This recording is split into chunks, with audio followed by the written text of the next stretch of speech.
Good evening. Tonight we turn our attention to a hot topic debated nationwide: ICE raids. Across several states, Immigration and Customs Enforcement has been carrying out large-scale detainment operations targeting individuals accused of violating immigration laws. Supporters call these raids necessary for national security, while critics argue they tear families apart and spread fear in immigrant communities. That's right, Yaman. ICE officials say these actions target individuals with prior deportation orders or criminal backgrounds, focusing on public safety threats. However, immigrant rights groups claim many detainees have no criminal record and were taken away from workplaces, schools, and homes. The raids have created emotional ripples nationwide. Parents fear taking kids to school, and businesses are suffering after losing workers. Some churches have even offered refuge to those fearing arrest. Economists warn that while the raids enforce immigration law, they could strain sectors that rely heavily on immigrant labor. Supporters argue that failing to enforce laws undermines those immigrate legally. Some believe stricter enforcement reduces crime, though studies show little correlation between undocumented immigrants and higher crime rates. Politically, Congress is divided. Some call for more border funding, while others push for reform, combining stronger borders with a path to citizenship for undocumented immigrants who are rooted here. Local governments are responding differently. Sanctuary cities like Chicago and San Francisco limit cooperation with ICE, while states like Florida and Texas require it. No matter your stance, the impact is hard to ignore.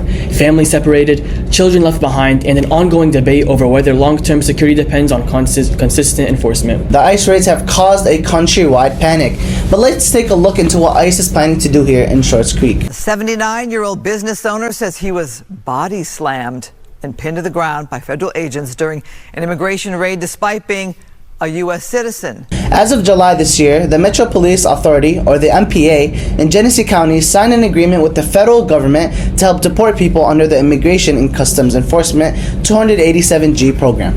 You might be wondering, what exactly is the ICE 287G program? Well, the program allows ICE to deputize state and local law enforcement officers to perform immigration enforcement duties, including identifying and processing non-citizens in custody for potential removal. After completing an online training, the MPA will be able to arrest and take into custody immigrants accused of crime. This 4-week course covers immigration law, database use, and racial profiling prevention. The agreement permits officers to enforce ICE warrants, which are administrative in nature and not always supported by probable cause. Of course, MPA officials justify the agreement by stating their intention is only to enforce criminal law. Police Chief Matt Bade, and signer of this agreement, says, quote, "We are not joining task forces to go out and conduct raids. Many worry that the MPA will weaken trust and partnership with immigration communities and that the MPA will detain immigrants solely based on their immigration status. Bade reassures that if one has not committed a crime, they will not be arrested. However, as of Wednesday, October 22nd, Chief Bade has decided to temporarily rescind the agreement between the MPA and the federal government because of staffing issues. The 5 MPA officers who were originally enabled to arrest and detain immigrants by the agreement were unable to complete their training hours due to other duties." Thank you, Abdul Hadi, for the update, and thank you for tuning in tonight. This was Yaman, And Abdul Hadi. and this is GA News on WGA TV. Hey, today I'm going to be interviewing Adam Naji and Mariam Cleveland. Can you guys tell us your grades and what you're going to be running for? Adam, start first. Grade 11B, and I'm running for president. And I'm in 12th grade. I'm running for president too. Now, there's been a lot of discourse lately about what the purpose of the student council is. Can you say what your vision of the student council would be? My vision of student council is an organized student council that brings responsibility and brings an organized structure to the school. I want to make sure that each student is represented, spoken for, and acted for, and not just random messes that comes into the school with no structure, nothing. My goal is to make sure that each student is represented in an organized manner. Mariam? Okay, so student council is basically supposed to serve the student, or the students, and it's basically supposed to give students what they want. So if it's field trips, pep rallies, competitions, things like that, and it's also supposed to represent them, and yeah. All right, so what is you two's main goal for the student council? Is there anything you would like to achieve?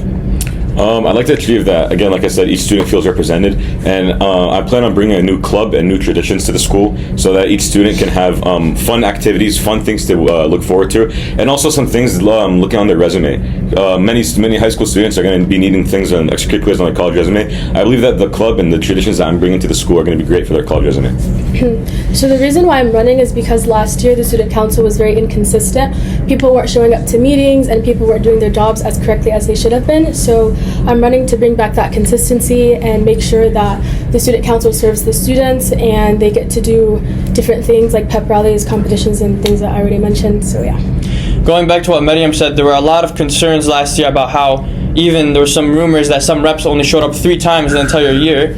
So going back to what Maryam said, is there any safeguards or any punishments you two are willing to put in for people who abuse the system and just do not show up? That's a good question. Well, I plan on preventing that entirely. So a lot of the reasons of people not showing up in the first place is because they live in far areas like Grand Blanc. So I already offered that for any student that lives in Grand Blanc that will be elected into student council, if I am elected, I plan on picking them up and dropping them off from their houses from the school to Grand Blanc. And I live in Flint. So I plan on preventing that entirely.